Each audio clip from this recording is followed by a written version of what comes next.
Here to the voice of the Microsoft partner.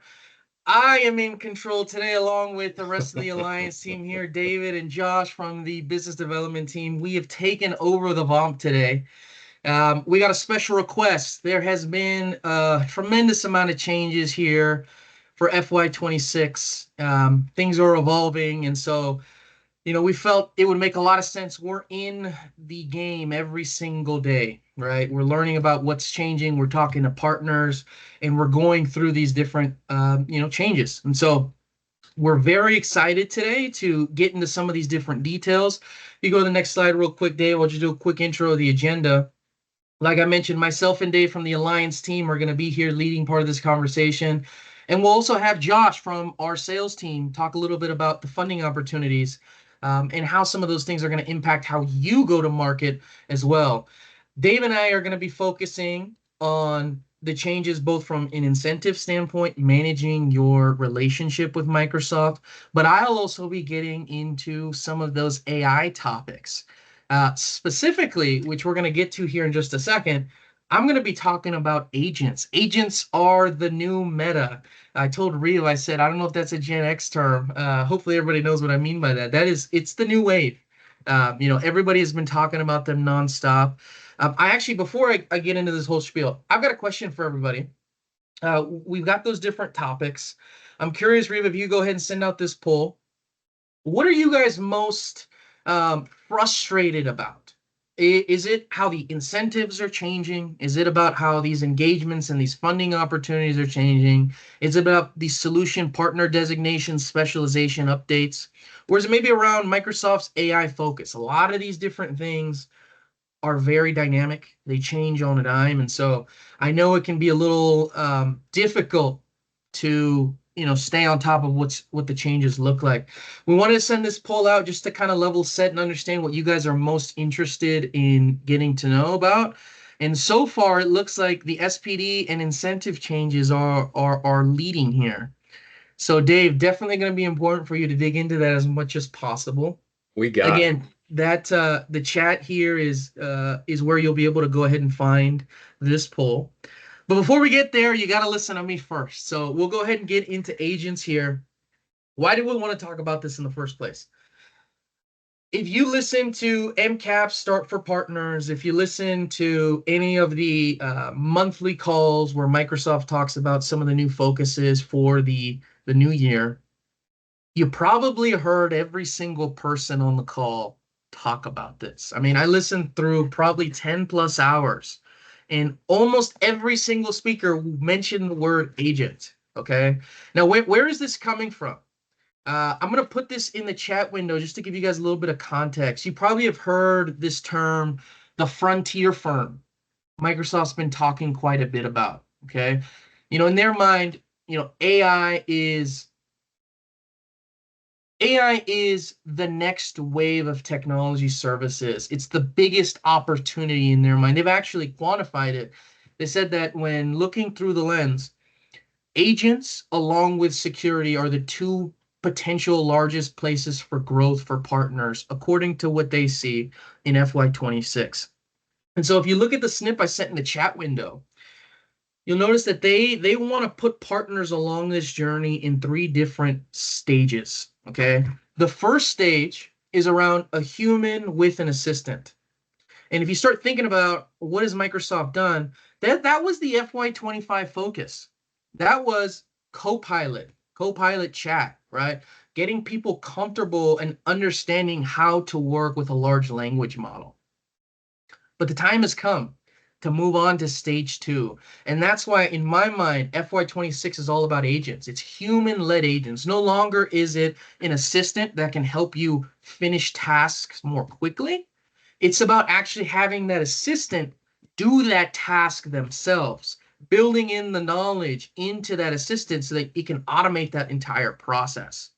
And if you look at stage three, some of us here might be slightly concerned because it's human-led, agent-controlled processes where now we're actually replacing the need for people on the team, right? We're going from learning how to work with an AI, to telling the AI how to work, to having the AI actually be a dedicated resource inside of the organization. That is the flow that Microsoft is looking towards. And so this year, we're geared on agents. So we go to the next slide, Dave, real quick for anybody who maybe you haven't heard of this term. What is an agent? You can see on the screen, right? It's an AI assistant to help optimize business processes. That's the key. Processes is what agents are built and created to solve, right? Instead of you having to be actively working and doing this, you can tell the AI how to get this done. And you see, it's a connection between your applications, potentially your Copilot foundational understanding of the business. Oftentimes, there's definitely going to be the Power Platform in the form of either a Power App or an automate flow that's going to be built into that. And then also you're going to have data. That's going to be the core, most important resource that this agent is going to be working from. And so instead of your 365 repository of data, that's probably going to be a critical piece where you're going to get a lot of information to help it accomplish that task. Before I get to the next piece, Alan's asking, what's the reseller margin? There's not necessarily any difference for a reseller in terms of margin here. Oftentimes, when you're talking about agents, you're talking about a tool that's going to consume Azure resources. And so whatever your Azure margin is, that's what you're looking at. However, these are all hero products for Microsoft. And so oftentimes there's additional accelerators, which I'm sure Dave will get into a little bit later today, that will make it more lucrative for partners to actually go through that process. So hopefully that answers that question. Now, if you have something else, please let me know. So, this is all very, it's just a thought until you actually make it a reality. If you go to the next slide real quick, Dave, what are some potential examples here that you can be thinking about? Right, they talk about from a simple agent to an advanced agent when we're talking something that's just recall to something that's actually actively completing a process, right? So maybe it's just an IT help desk agent where somebody's got a question, it searches through the information that's got access to, and then it spits out an answer for you. Or maybe it's as complex as a customer support rep, where somebody brings in a question, it can evaluate it, it can understand it, give an answer, send it to the correct resource. A lead gen agent, right? A management agent. There's a lot of different examples here. I just want to give you something to kind of think about. How might I start implementing this inside of my business? And I always think, it's kind of side note, it's always better to do it yourself and understand it in order for you to be able to speak to it with your customers. Michael, yes, absolutely. We'll send this to you, no problem. Oftentimes, and I know partners over the last year, there's been a lot of different changes, right?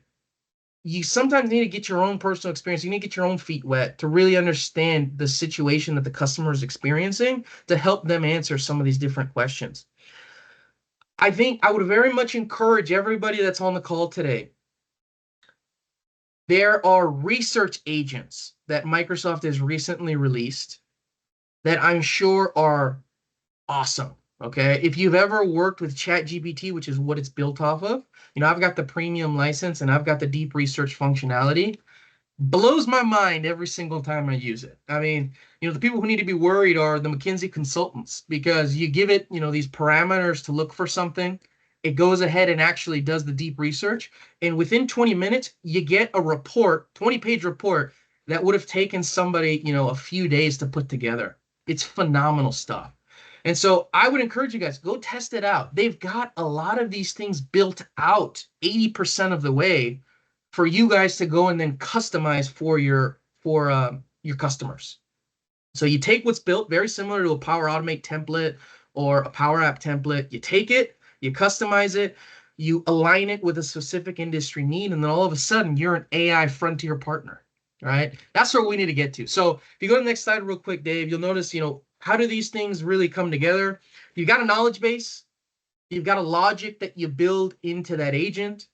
You then have it do specific actions inside of your services or your applications for customers. And then you implement channels for it to be able to communicate with end users. That is how you're building this agent. This is available in Copilot Studio end to end for you to build it from scratch or to build it from an existing template for your customers. But I'll tell you, I work with partners large and small.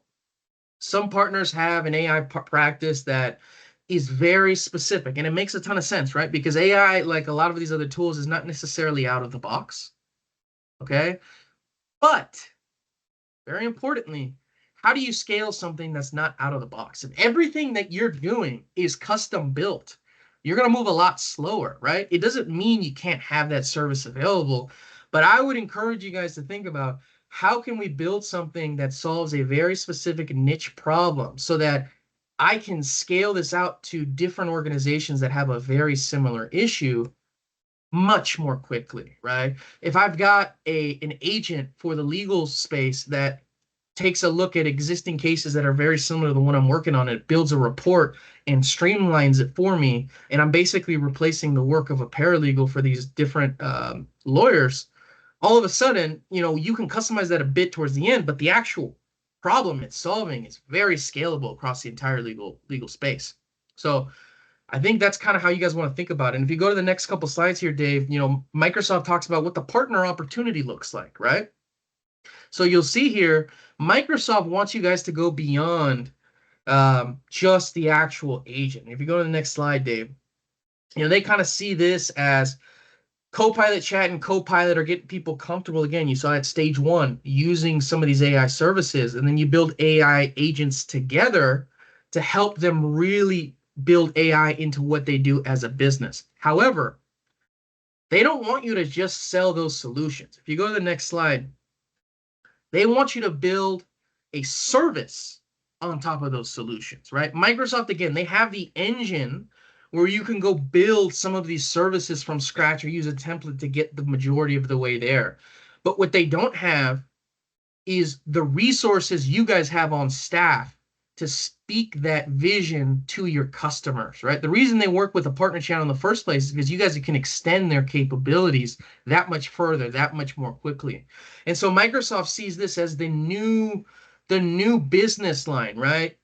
Long time ago, all of a sudden we went from Microsoft Word 2005 to Microsoft 365. Then, we went from on-premises to Azure in the cloud. We're now going from AI on your phone to AI built in with managed services from a partner. So they don't want you to just be able to create the solution for your customer. They want you to actually go through the process of building a managed services practice specific to AI. That's where they see the vision for partners here over the next year. And so I'd encourage you guys to start having some of these conversations. If this is not something that's on your timeline and you want to stay, lockstep with Microsoft, I mean, this has to be something that you guys are considering. They give some examples here, some ideas. If we go to the next slide, as like a way to start breaking in is maybe a get started offer with an agent. It's a fixed cost and it comes with testing, implementation, user adoption with the actual agent development. And then as well as some of these assessments and managed services that are going to be built into this. Okay, they want you to just this whole, it's I think if you go to the next slide, Dave, I think they even put a price to it or something. Maybe they said like maybe $8,000 fee, for the actual entire process. You'll see they're going to bake in managed services. Again, I'm going to reemphasize that as a core component of what you guys do. Technical support, security management, performance monitoring, optimization. Because again, this is going to change very, very quickly. What's the focus today is probably not going to be the focus in 6 to 12 months. And so part of this is going to be always giving your customers the latest and greatest and what's possible and what's out there. And so, again, if there's anything I can say, if you just go to the last slide real quick, Dave, just go a couple here. Microsoft is making this a core component of FY26. They did not stop talking about this on every presentation. I cannot emphasize that enough. If you guys aren't doing this today, I would highly suggest you guys think through how you can start building towards this. Or the other option is go find another partner that's already there, right? Somebody who's got the skills and the capabilities. If you don't think you're going to be able to develop that in-house, look to somebody who's already built that out that can help you basically white label those services for your customers. Because here's the reality. The customer's going to be talking about this internally constantly. I mean, think about how many ads you're getting on AI. I mean, it's everywhere, right? And so it's a natural part of the conversation. And so if you're not bringing this to the table, somebody else will. And so you need to find a way to build this into what you're offering the market, because otherwise, again, somebody's going to capture that business from you. So that's my long spiel on agents. It's a really cool topic. There's a lot of different things going on here. And if it's something that you're highly interested in looking to develop, guess what? There are some funding opportunities out there for you to actually start driving that business home. So with that said, I'm going to bring in my colleague here, Josh, from the business development team, and he's going to be talking about some of the top 5 changes here that have come from FY25 to FY26 in terms of MCI funding here. So Josh, pass it over to you, my friend. Awesome. Thanks, Andre. So I'm going to put a poll question in the chat. Reba, go ahead. How many of you, I am curious, are leveraging funding today? Or previous to have in the past, maybe don't understand it, would like to have a little bit more about it, but are currently using it today for all the engagements that you're currently doing. In previous experience, before I get into it, I've asked this question to many partners, and most partners would like to do it, would like to engage into it, but the thing that I see the most is they don't want to read the handbook and completely understand, because of the expertise you got to have and what goes with what when it comes to these different funding programs. So I'll go into a more diverse of the changes that are coming up for 2026, and I hope to help everyone on this call to provide more insight. And for those who would like a more beneficial summary report after the call, feel free to reach out to me via email or my Calendly link. So we can go to the next slide here. So I'm going to keep these top 5 changes on very high level with everyone. So I want to be able to, make sure that everybody understands what's changed, what that looks like, how does that impact your funding and the requirements that you need. So going into the first slide at a high level, back in May, of course, before we get to July, the incentives were spread for when it comes to Azure incentives and priorities reinforced and structured refreshed. In May, it was more focused on Azure incentives were spread across several different buckets: migrate and modernize, innovate, ISV success, advance, and cloud accelerating factor. And what Microsoft decided to change in this, which should really impact more partners, is they consolidated it down all to what they call the Azure Accelerate program, meaning now the deals can be like migrate and modernize SAP, VMware, data AI, apps, agents, and developers are all the key focuses of Microsoft, but also now consolidated, making it much easier for the client. And for those who don't know and understand what the Azure Accelerate is at a high level, again, it's more of an Excel or a more consolidated process focused on, again, VMware data platform, etc. But what that means for you is the most important. It's a more simplified structure, clear priorities, funding and support, predictable payouts, and definitely, more higher accountability for partners to meet these requirements. So they're trying to make it easier for you from a back-end perspective versus have it being scattered through multiple different avenues. So the key takeaway from that is, do fewer things, but do bigger and better. That's Microsoft's quote unquote perspective and maximizing those fundings. So from a rebate perspective, rebates are not going to change. The only thing in short that's going to change is the promotional offers.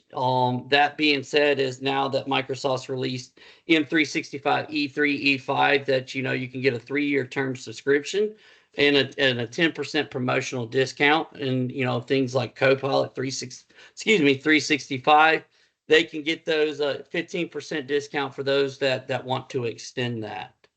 And Josh, if I could just add in a little bit here, I want to emphasize they tested out last quarter of last year the SMB funding path for Azure opportunities. And this has been absolutely made a priority here for all of FY26. So if you think, there's no way for me to get there because I can't get an Azure specialization, if you're driving under $1 million in Azure consumption and you get that solution designation, well, guess what? All of a sudden, I do have access, in fact, to Azure funding for any of these different opportunities. On top of that, if you never tried out the Accelerate Factory, I encourage you guys to. You're getting free technical resources from Microsoft. Why not give it a shot, So I just want to emphasize that some really cool things that they've made, they put it in stone here for this new year. So sorry, back to you, Josh. Awesome. So going to the next slide, modern work incentives from Copilots to Copilot plus Power. The easiest way to explain this to you, it used to be back in 2024, it was solely just focused on Copilot because Copilot was new. Everybody was trying to get an understanding of how AI works. And a lot of partners, what they were doing in the past is they were, doing value workshops, small proof of concepts, of course, deployment accelerators, etc.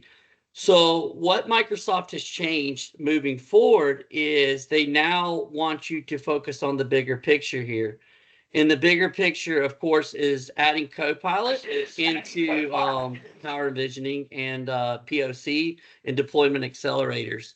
So it's not just taking Copilot per se to focus on Teams, the task in Excel, focusing on things as of what it can do in your Outlook, but driving the bigger picture, meaning they want to see the end-to-end user automation and AI-driven workflows, the overall business goal objective for your clients moving forward.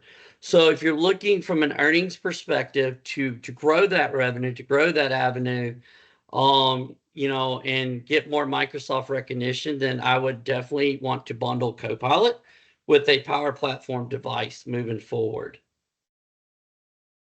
So what that means pretty much into practice is showing leaders how Copilot answers questions and how Power Automate can trigger workflows based on those answers. So key takeaway here is Copilot would help users. Power Platform helps the organize, scale, and tailor AI to their unique business. Together, it delivers the end-to-end AI plus automation solutions, not just standalone solutions. So from a rebate perspective, the rebates will remain the same, roughly between that 12 to 15%. But from a funding perspective, if you wanting more increased funding flows, you need to focus on bundling the two together. And Microsoft will grant recognition to that.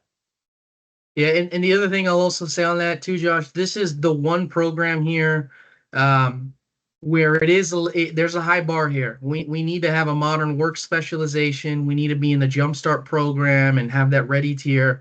So it is going to be exclusive for a lot of partners. I just want to make that clear. But if you're able to get there, there is going to be a lot of opportunity available to you. And Microsoft is trying to position it so that you're not just driving Copilot, you're driving Copilot with the Power Platform and building, again, some of these agentic solutions for your customers. So, Josh, back to you, my friend. Awesome. Thanks, Andres. And happy to have that discussion because today we're just going over the eggshell, but obviously there's more a little bit to it. And we're happy to help you, walk through what that process looks like. So going to the next slide here, security incentives. This is always the fun one. Microsoft has definitely made changes to security. So it used to be based on the perspective sorry about that, of deploying technical execution services like threat protection deployments, data security rollouts, Sentinel migrate and modernize security usage growth. Microsoft now wants you to do the more before perspective, which they are happy to fund as long as you meet those compliances. And what I mean by that is saying, hey, you're on CrowdStrike solution or you're on this firewall solution. Let's migrate you over to Sentinel or Microsoft Defender or a better MFA. They want you to develop workshops or assessments ahead of time now, which, is more developed around the business outcomes and goals focused on that specific business, saying, hey, these are the things that you could use it for. These are the things that we can help you with. And generally educating the customer on the solution first versus just deploying the solution and teaching them along the way. So Microsoft's motto from this is not just doing the work, but building the intent behind it. So putting that all into a summary is it's going to shift the sales motion. They want you to invest more into your consultative skills and knowledge around security, educating the client pre and before ahead of time.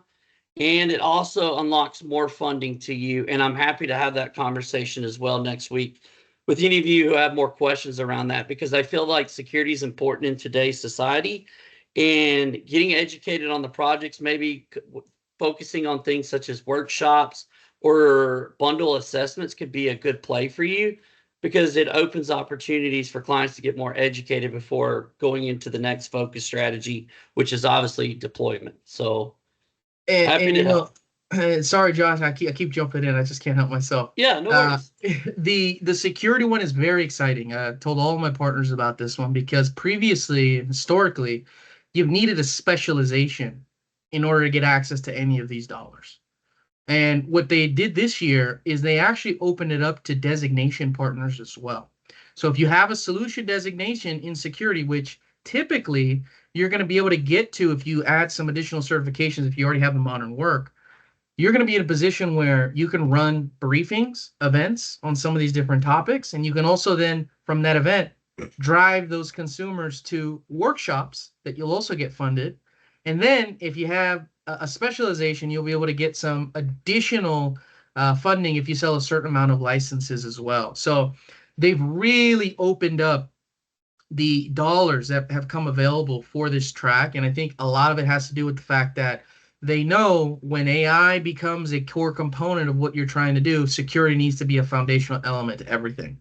And so wanted to make that clear. And with that, Josh, I'll pass it back over to you, my friend. Awesome. Thanks, Andres. Going to the next slide, which is more of business applications. Microsoft has made some changes to this.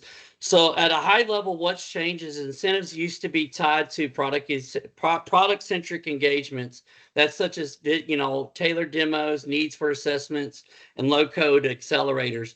What they pivoted to now is incentive strategy-led engagements. So more of the ERP, CRM, envisioning workshops and Business Central immersion briefing. So what that means is at a high level, Microsoft is moving away from showing product features such as demos and towards helping customers imagine business outcomes. So the key word I said earlier, envisioning. So it's not about how Dynamics and what it can do for you, but it's here how Dynamics can help you, plus adding the Power Platform to transform your business and overall objectives of your goals. So again, from a perspective of a funding perspective, how this will impact you is they're not wanting you to, focus more on the demos, but now they're wanting you to focus on the business transformation.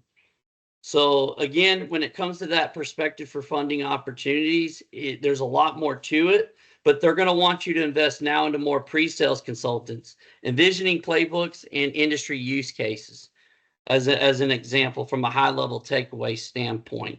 And I will, after this call, for anybody who wants a little bit more knowledge on that, I created a summary chart of what's included, what's not included, what's being removed, and what's not being removed and now eligible moving forward. So going to the next slide. So the number 5 is partner performance and the measures being introduced. Kind of like what I reiterated a little bit earlier, and everybody was guilty of this, and of course it made sense at the time. Incentives were based on quantity, not on quality. So it was more partners. How do I plug and play for this incentive? How do I get rewarded for this engagement, and doing it repetitively? Kind of like I said, when we had the co-op workshops, there was an uncapped number back in 2024. So it was more plug and play. Hey, let's keep re-engaging and doing the Copilot event, et cetera, et cetera. So what they're wanting to do moving forward, what changed? Incentives were based on activity completion and not more with no quality threshold. So moving forward, now they introduce performance and compliancy measurements. So such as cloud endpoints and visioning. And of course, now they're going to, some of these opportunities put claim limits. So before it was based on quantity. Now it's based on quality, but not also quality, but it's now based on delivered value and outcome. So from a partner perspective, what that means to you is no more volume play. They're expecting more higher standards. They're expecting more accountability. And they termed it winners versus losers. So higher quality partners earn more in the long run, and they stay more eligible. Volume only partners will receive reduced incentive earnings, but the claim and compete will no longer work. So from a key high level takeaway, it's more now based on the quality of effort you're putting into your pre-sales consulting, developing the workshops, developing the outcomes, educating the client. So from the beginning, mid, and end user phase is what they're going to measure off of moving forward.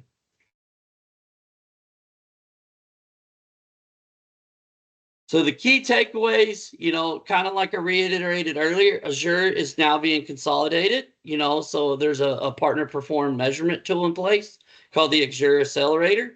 Security is not going to be just based on deployment. Let's switch you and migrate you to this. They want you to obviously educate the clients moving ahead, moving forward, maybe, doing an assessment or a workshop, which is Microsoft funded. Happy to get you the qualifications to that. Modern work is evolving, so they've gotten comfortable again. Copilot is a great tool to use, but now they want you to use Copilot with Power Platform. They want you to use a more of a bundle, envisioning the outcome of a business versus just using it for its everyday tool needs, such as Outlook, Teams, Word documents, etc., and the other Teams functions. And then, of course, in the Biz app is shifting. So again, it's more from a business perspective of not just tailored demos, but developing the business outcome for the client, using Dynamics not only as a use case, but also envisioning the idea of a Power Platform device to reach and achieve the ultimate goal. So what they're trying to say is they're wanting to hold partners more accountable, not just on what the quantity and volume of what they can do, but on the quality and performance services that they can offer their clients. Stuff. Cool. All right. And I'll Excellent. put my calendar link in the chat for anybody who wants to maybe go into a further engagement, or as well as my email. So I can send you a summary of just kind of reiterating everything that I said today. So cool. Excellent. Thank you, Josh. All right, everybody, party people, it's my turn. I'm gonna take the mic over for a couple of minutes here. We're gonna roll through a few slides. The first thing I want to tackle today is taking a look at some of the new requirements and differences between being a direct bill or an indirect reseller. All right, there's some major changes here, especially if you are direct. And so let's go ahead and get into this. The bar has raised for direct bill partners, and the bar itself is more attainable now if you are indirect. Let's talk about direct though for a second. Let's focus here. For this current fiscal, if you are direct, you need a SBD specific to the solution area in 1 million. The previous threshold was 300,000 in the trailing 12 months in terms of revenue. There's no more gold, silver competency. It's gone. With the raised bar, if you've been operating direct, this is a pivotal time to take a look at your business and reevaluate whether or not you should stay direct, right? Are you going to be able to stay in compliance? Is attaining the SPDs that you do most of your business in something that is easily within reach? Or is this going to take a longer amount of time and we're going to miss out on a boatload of money in the meantime, right? So we'd be happy to speak with anyone that's in that bucket specifically and, just kind of talk one-on-one to give some more guidance here. As it relates to indirect, I mentioned the bar is a little bit more attainable. Here's what I mean by that. Beforehand, to earn incentives in a solution area, you needed an SPD. But with the new changes for FY26, you need 25 points, which technically speaking could just be certification points specific to the solution area incentive, and 25,000 trailing 12 months. Now, this is evaluated every month, right? It's dynamic. It's looked at every month, but it includes the last 5. Meaning, let's say this month, you're at 25 points. You're an indirect, you're at 25 in modern work. Let's say for whatever reason, next month, you drop down to, call it 10 points. You're still going to earn incentives next month because Microsoft takes a look at the current month along with the trailing 5. And you just have to be eligible one time within that current and the trailing 5 to earn incentives. Just be within that eligibility window. Now, there are a lot of indirect partners who, we can probably safely assume are going to see an increase year over year in incentives because of this new bar, right? It's been lowered. It's more attainable. But I also want to point out that the 25 point, the 25,000 threshold, this only has to do with incentives. This has nothing to do with IURs, right? Which is where a lot of the benefits come from when it comes to getting an SPD. right? Especially modern work. When you look at the amount of E5 licenses you get, it's substantial. What do we say it is, Andres? The rough value on that whole package? It's something like $100 Microsoft grand, markets it as over 100,000 in yeah, value. Yeah. Mm-hmm.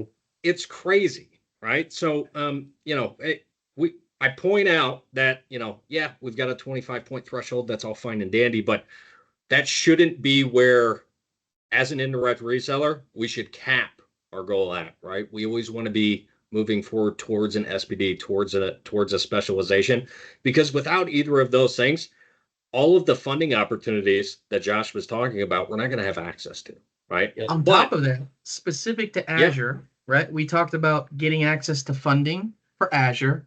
Mm-hmm. And if you leverage the Cloud Accelerate Factor, you're a growing business. Oof.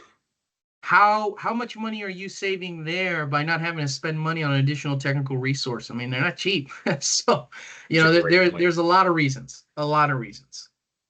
Yeah, tens of thousands, hundreds of thousands of reasons in some cases. So, but in the short term, the good news is if you're indirect, you're probably going to see a little bit more money potentially than you have in previous years. Now, you also heard Josh mention some of these categories that you're seeing here on the screen in terms of rebates.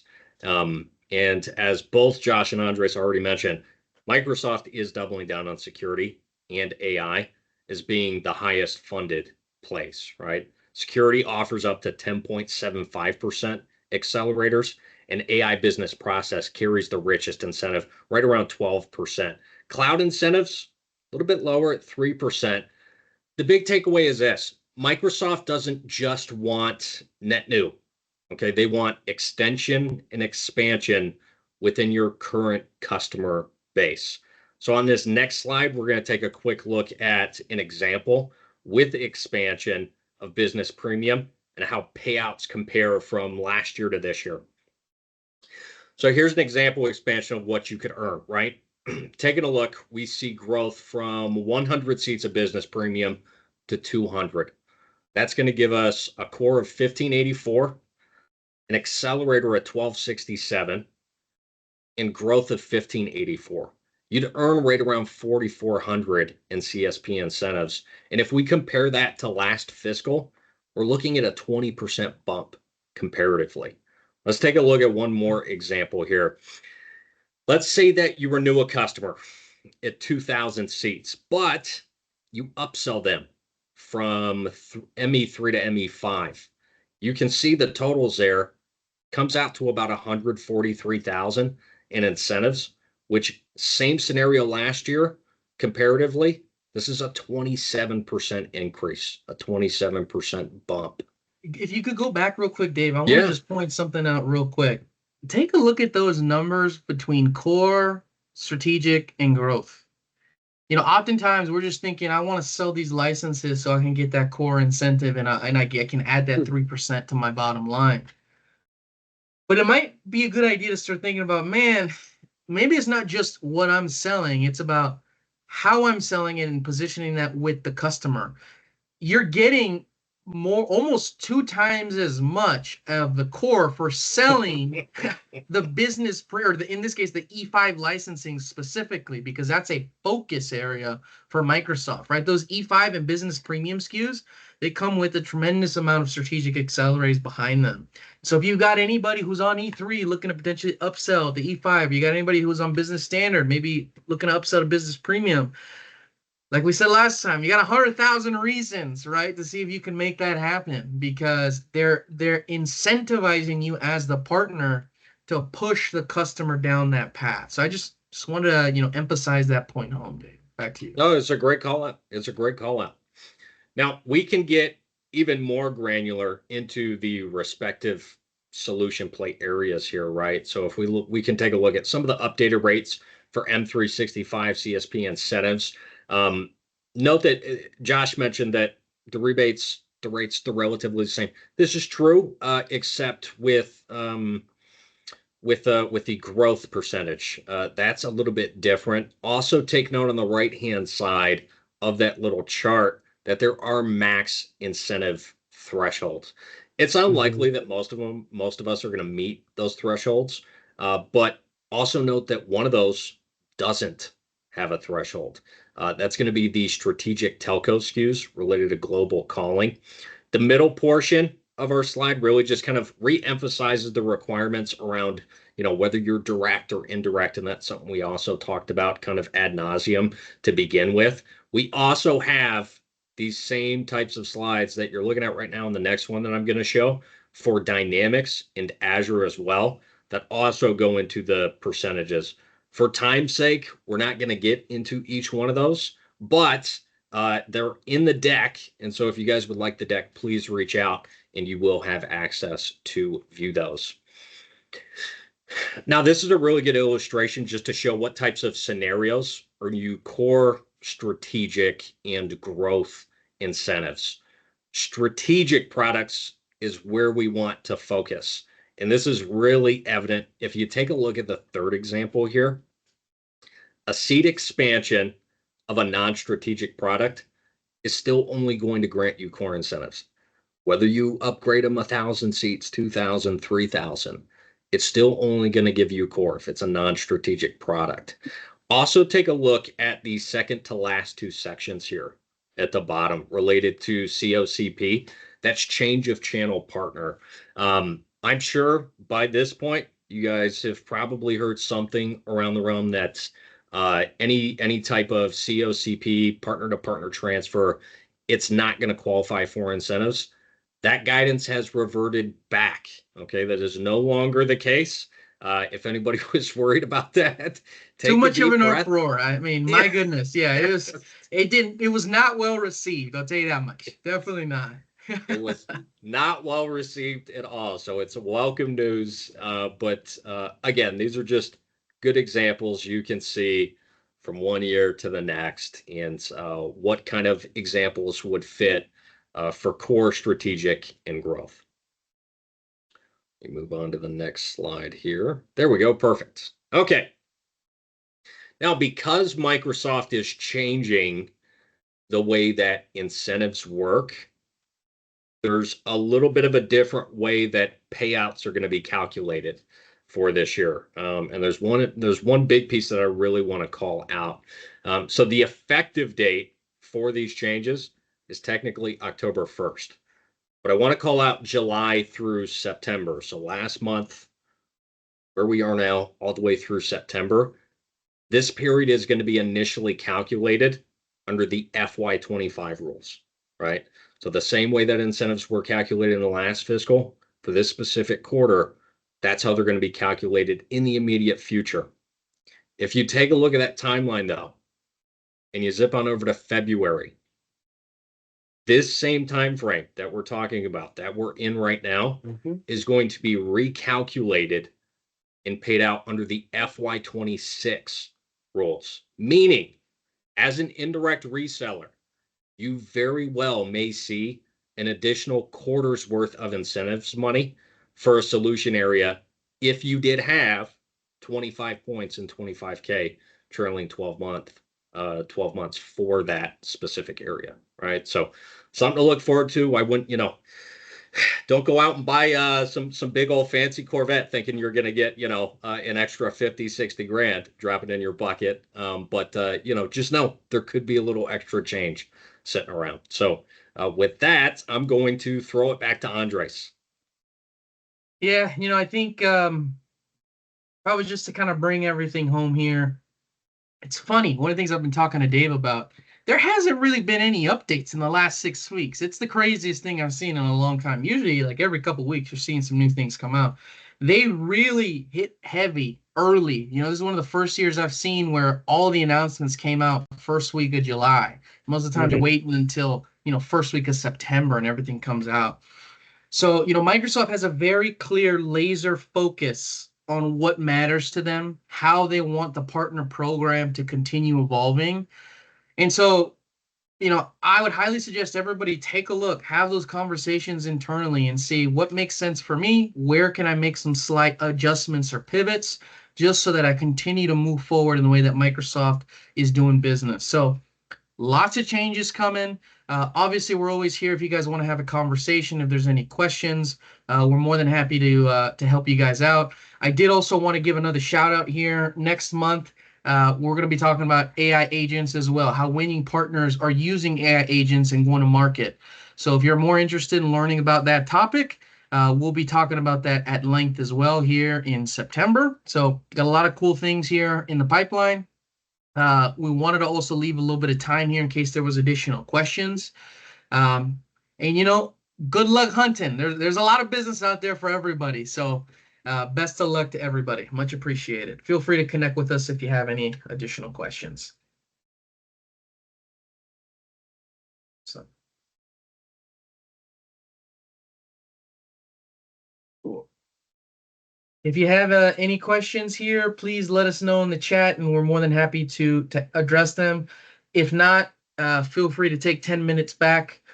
We know everybody's got a bunch of things they're probably focused on here on a Friday. So awesome.